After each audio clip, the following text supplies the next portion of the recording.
ஏன் இவர்களின் பெயரில் ஆரம்பிக்கிறேன்? இவர்களை ஏன் நான் வழிகாட்டியாக ஏற்றுக்கொண்டேன்? அதற்கு ஒரே ஒரு பதில்தான், தமிழ் தேசியம்.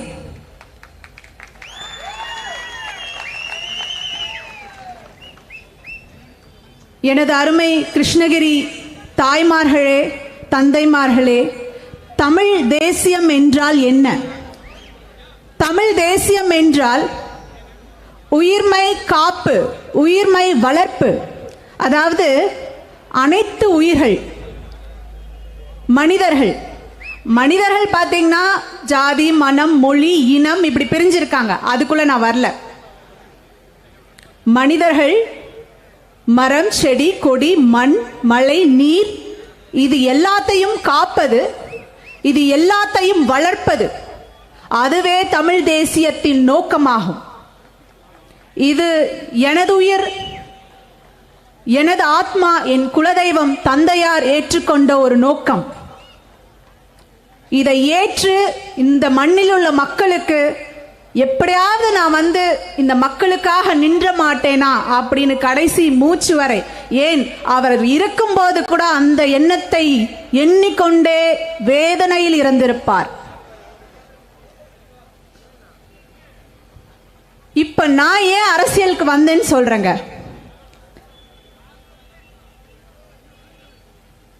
நான் பாத்தீங்கன்னா சின்ன குழந்தையில இருந்து என்னை வளர்த்தது என் தந்தை தாய் கிடையாது, ஒரு சமூகம் வளர்த்த குழந்தை.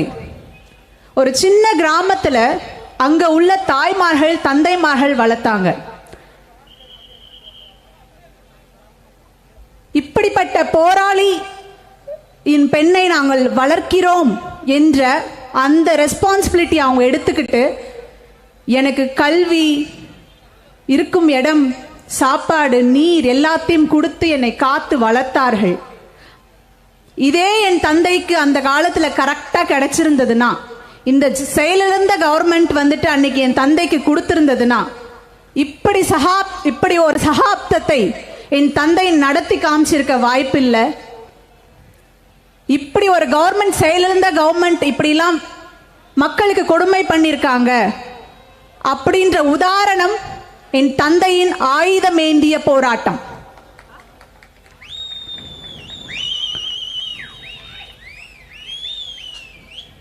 இன்னைக்கு பாத்தீங்கன்னா நான் இப்போ எனக்கு என்னோட சித்தப்பா செந்தமிழன் சீமான் அவர்கள் இந்த கிருஷ்ணகிரி நாடாளுமன்ற தொகுதிக்கு எனக்கு எம்பி சீட்ல நிக்க வச்சார்.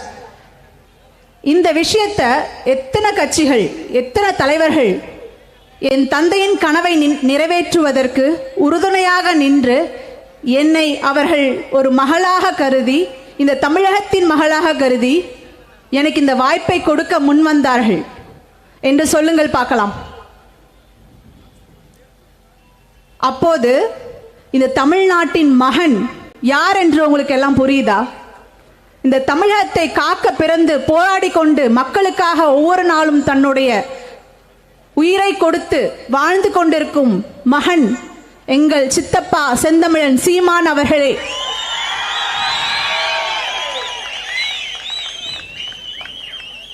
அப்ப கண்டிப்பா வனக்காவலருடைய மகள் இனக்காவலர் அவர்களுடைய மகனோட தானே இருக்கணும். அதுதானே நியாயம்.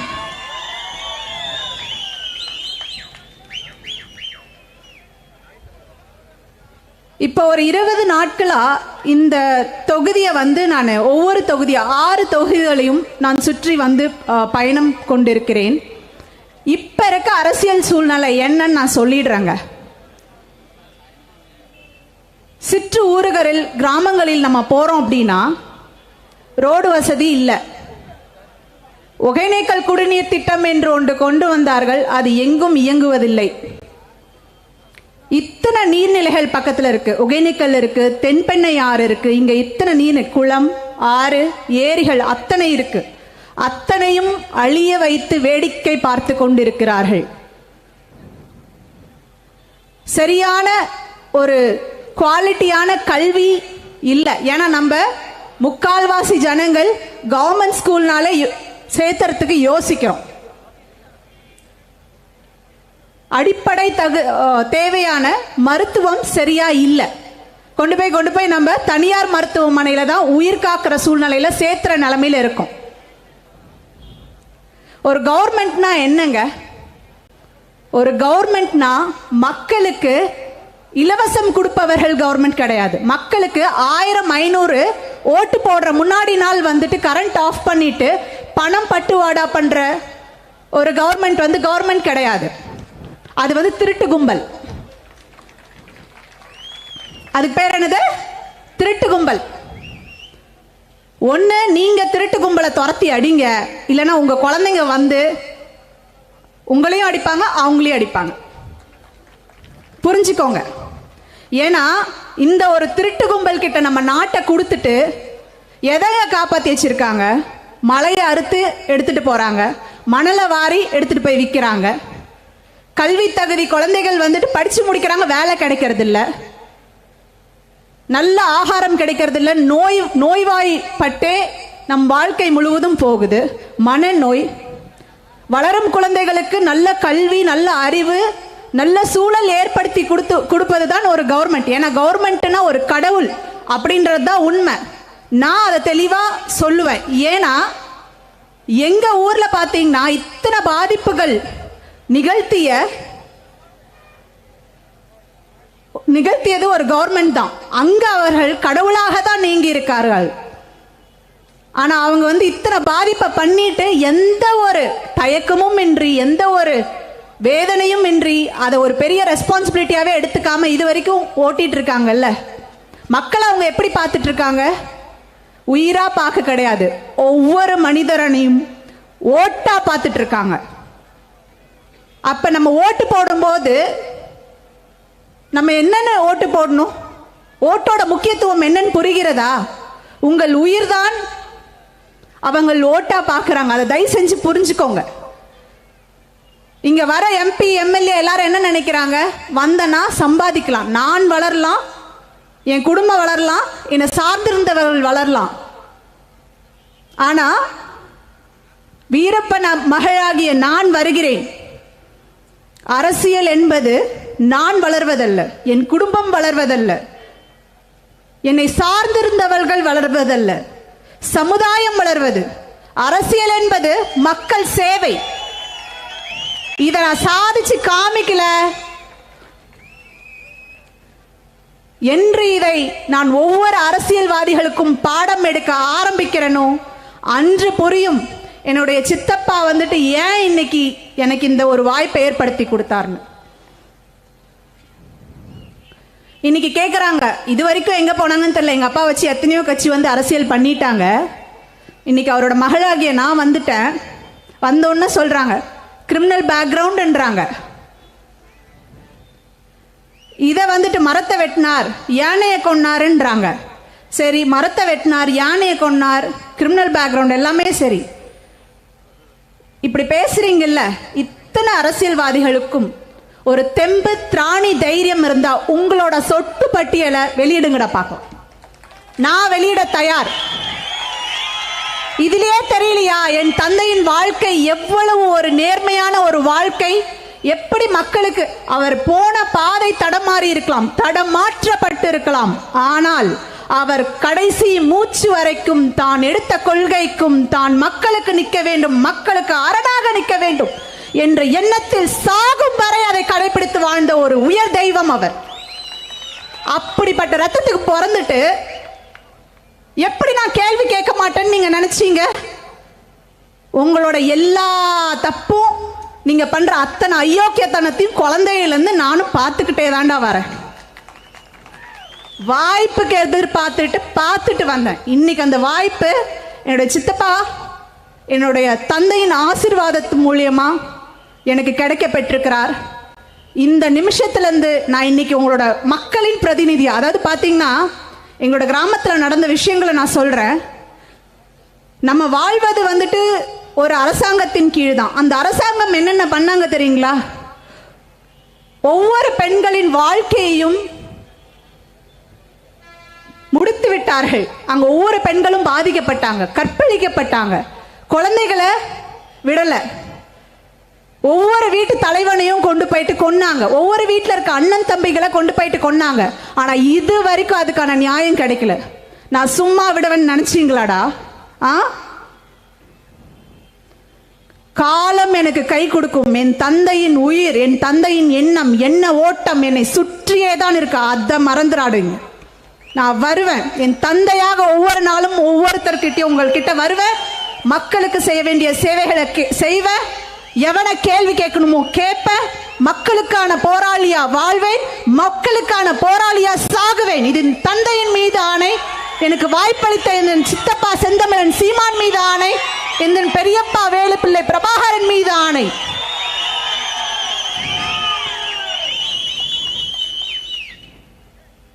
இதற்கும் மேல் நீங்க யோசிச்சுக்கோங்க. எனக்கு மைக்கு சின்னத்துல ஓட்டு போடணுமா வேண்டாமான்றத நீங்களே முடிவு பண்ணிக்கோங்க. என்னைக்கா இருந்தாலும் வீரம் பெற்ற பெண்ணாகிய நான் கோழை ஆக மாட்டேன் மக்களே. அதற்கு சான்றாக நான் வாழ்ந்து காமிப்பேன். இங்க உள்ள ஒவ்வொரு மக்களின் வாழ்க்கையை வென்றெடுத்து அவர்களின் கஷ்டங்கள் கவலைகளை எல்லாம் போக்கி உங்களின் மகளாக, உங்கள் வீட்டு பிள்ளையாக, உங்களின் தங்கையாக உங்க கூட துணை நின்று உங்களுக்கு சேவை ஆற்றுவதே என் வாழ்க்கையின் முழு நோக்கமாக எடுத்துட்டு இங்க நான் நின்றுட்டு இருக்கேன். இது யாராலையும் தடுக்க முடியாது. அதே போல்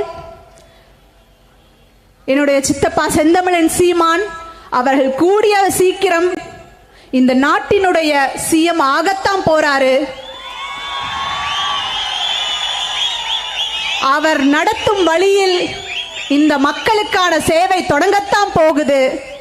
அன்று பார்ப்பீர்கள், ஏண்டா நம்ம இத்தனை நாள் இந்த திருட்டு நாய்களுக்கெல்லாம் ஓட்டு போட்டுட்டு இருந்தோம் அன்னைக்கு அப்படின்னு அன்னைக்கு யோசிப்பீங்க.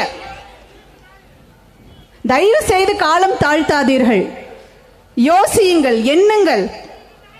இன்னைக்கு ஒரு கவுன்சிலர் நேர்மையா இருக்காங்களான்னு சொல்லுங்க பார்க்கலாம். உங்க ஏரியால ஒரு கவுன்சிலர்கிட்ட போயிட்டு இந்த ரோடை கரெக்ட் பண்ணி கொடுங்க, இந்த டிச்சை கரெக்ட் பண்ணி கொடுங்க கேட்க முடியுதா? தைரியமா உரிமையா கேட்க முடியுதா? எங்க சித்தப்பா வரட்டும் பாரு, எப்படி வேலை நடக்குது, எப்படி எல்லா இடமும் மாறுதுன்னு மட்டும் பாருங்க. எங்க லஞ்சம் ஓடி போகுன்னு பாருங்க, எங்க ஏழ்மை ஓடி போகுன்னு பாருங்க. எப்படி நம் மண்ணின் குழந்தைகள் அறிவாளியாக, அறிவில் சிறந்தவர்களாக, ஒழுக்கத்தில் சிறந்தவர்களாக வளர்க்கப்பட ஒரு சூழல் ஏற்படும்னு பாருங்க. அப்படிப்பட்ட ஒரு ஊரை, ஒரு இடத்தை, ஒரு சூழலை ஏற்படுத்துபவர் தான் ஒரு மக்களின் தலைவனாக இருக்க முடியும். அந்த தகுதி இப்ப தமிழ்நாட்டில் என்னுடைய சித்தப்பாவை தவிர வேற யாருக்குமே கிடையாது. இதை நான் சத்தியமிட்டு சொல்றேன். தயவு செய்து உணர்ந்து கொள்ளுங்கள். ரொம்ப லேட் பண்ணீங்கன்னா கடைசியா உங்களோட பிள்ளைகள் ஏண்டாப்பா ஏமா என்னை இப்படி இந்த மாதிரியான அயோக்கியர்கள் கிட்ட அடமான வச்சு என் வாழ்க்கை இப்படி பண்ணிட்டீங்க. ஒரு ரூம்குள்ள வாழ வேண்டிய சூழ்நிலை, நிம்மதியா மூச்சு விட முடியல, ரோட்ல போனா நல்ல தண்ணி கிடைக்கல, எவ்வளோ காசு கொடுத்தாலும் நல்ல சோறு கிடைக்கல. எதற்கு நம்மளோட குழந்தைகளுக்கும் அடுத்த சந்ததியினருக்கும் இந்த மாதிரி ஒரு சிறை நாடா? இது சுதந்திரம் பெற்றுச்சுன்னு தான் பேரு. ஆனா இன்னும் நம்ம ஏழ்மையில இருந்து சுதந்திரம் கிடையாது. நம்மளுடைய ஒவ்வொரு நாளும் காலையில ஏந்திரிச்சதுல இருந்து நைட்டு தூங்க போற வரைக்கும் நம்ம படுற கஷ்டம். எதுல சிக்கிட்டு இருக்கோம்? நோயில சிக்கிட்டு இருக்கோம், கடன்ல சிக்கிட்டு இருக்கோம், மனநோயில சிக்கிட்டு இருக்கோம். இதுல இருந்தெல்லாம் விடிவு கிடைக்குன்னா எப்படி? நீங்க உழைச்சு உழைச்சு உழைச்சு டாக்ஸ், உங்க டாக்ஸ் தான் இந்த கவர்மெண்ட் இயங்கிட்டு இருக்குது. இப்படியே அடிமாட்டு விலைக்கு 1500 ரூபாய்க்கு போயிடுறீங்களா விலைக்கு? சிந்தியுங்கள், தயவு செய்து சிந்தியுங்கள். ஆகவே உங்கள் அனைவரது உறுதுணையோடு வழிகாட்டுதலோடு நீங்க கண்டிப்பா என் தந்தையை நினைச்சு ஓட்டு போடுவீங்கன்றது எனக்கு தெரியும். என்னை விட்டு கொடுக்க மாட்டீங்க. இந்த மண்ணின் மகள், என் தந்தையார் வீரப்பனுடைய மகளை விட்டு கொடுக்க மாட்டீங்கன்ற நம்பிக்கை எனக்கும் இருக்கு, என் தந்தைக்கும் இருந்தது. அந்த வார்த்தையை முன்கூட்டியே நான் என் மக்களை நம்பி நாட்டுக்கு வருவேன். என் மக்கள் ஓட்டு போட்டு என்னை ஜெயிக்க வைப்பாங்க. நான் மக்களுக்கு சேவை செய்து அவர்களுக்கு சுதந்திரமான ஒரு வாழ்க்கையை ஏற்படுத்தி கொடுத்து விட்டுதான் நான் சாகுவேன் என்கின்ற ஒரு வார்த்தை என்று சொன்னாரோ அவரை இல்லாமல் பண்ணிட்டாங்க. ஆனா இன்று ஒரு இயற்கையின் கட்டாயமாக, இயற்கையின் நியதியாக, என் தந்தைக்கான நியதியாக உங்களுடைய மகளாகிய நான் உங்க முன்னாடி இன்னைக்கு வந்து நின்றுட்டு இருக்கேன். நீங்க கண்டிப்பா சப்போர்ட் பண்ணுவீங்கன்ற நம்பிக்கை எனக்கு இருக்குது. கண்டிப்பா நான் உங்ககிட்ட வருவேன். இந்த எலெக்ஷன் முடிஞ்ச உடனே ஒவ்வொரு வீட்டுக்கும் வருவேன், ஒவ்வொரு தெருவுக்கும் வருவேன், ஒவ்வொரு பகுதிக்கும் வருவேன், தொகுதிக்கும் வருவேன், எல்லாரையும் கேள்வி கேட்பேன்.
ஆகவே இந்த வீரத்தின் மகளாகிய உங்கள் வீட்டு பிள்ளையை நீங்கள் ஓட்டு போட்டு நாடாளுமன்றத்தை நோக்கி அனுப்புங்கள்.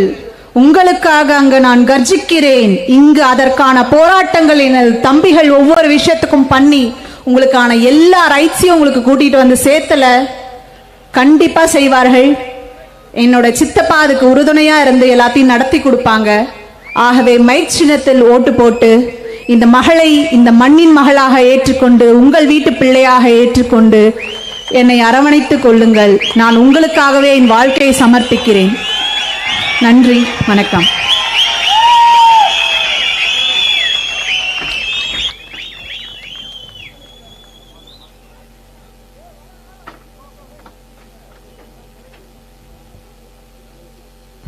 தமிழ் பேரினத்தின் ஒற்றை நம்பிக்கை தலைவந்த தமிழ் கொடை நமது அண்ணன் செந்தமிழன் சீமான் உங்களோடு.